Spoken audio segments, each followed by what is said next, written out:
नमस्कार साथियों। आज हम एक ऐसे स्वतंत्रता सेनानी की बात करने वाले हैं जो उन्होंने 1857 की क्रांति में उन्होंने उत्तर भारत में पूरी तरह से आग लगा दिया था, जिनका नाम है मंगल पांडे। मंगल पांडे एक मध्यम वर्ग परिवार में जन्मे थे। उनके पिता और माता एक किसान थे। उनका जन्म उत्तर प्रदेश के बलिया जिला में हुआ था। वो एक ब्राह्मण परिवार से थे और उनकी स्कूली पढ़ाई उनके गांव में ही हुई थी। वो अपनी स्कूली पढ़ाई कंप्लीट करने के बाद वो ईस्ट इंडिया कंपनी के सेना में भर्ती हो गए। लगभग 1949 में वो सेना में भर्ती हो गए और वो ब्रिटिश ईस्ट इंडिया कंपनी के अंतर्गत कार्य करते रहे।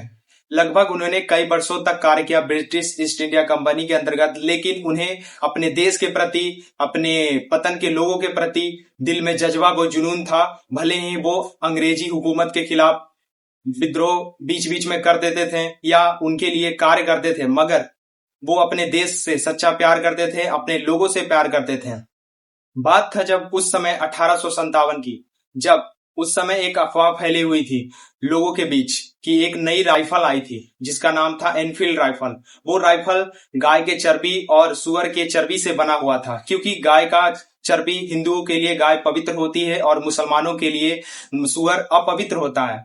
इससे वहां के लोगों को, जो ब्रिटिश ईस्ट इंडिया कंपनी में जो भर्ती थे, उनका धर्म भ्रष्ट हो जाता, जिसके कारण वो ऐसा नहीं करना चाहते। इस राइफल को चलाने के लिए अपने मुंह से काट कर चलाया जाता था।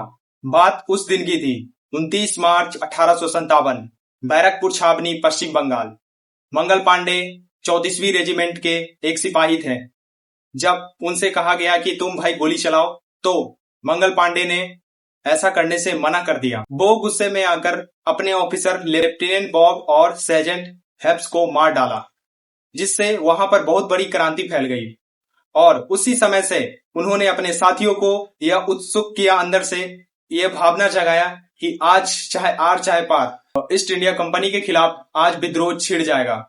उसी समय वहां से जितने भी कैदी थे, भारतीय कैदी बंद थे, और उस समय जितने भी आसपास के लोग थे, सभी को उन्होंने राइफल दे दी और उत्तर भारत में उत्तर प्रदेश, बिहार, दिल्ली, पंजाब, अन्य राज्यों में उन्होंने विद्रोह छेड़ दिया और वहीं से क्रांति की लहर शुरू हो गई। पर यहाँ पर एक समस्या था, मंगल पांडे ब्रिटिश सरकार से नहीं लड़ सकते थे क्योंकि उनकी सेना काफी ज्यादा तादाद में थी और मंगल पांडे एक छोटे से मामूली से एक छोटे से बटालियन में थे।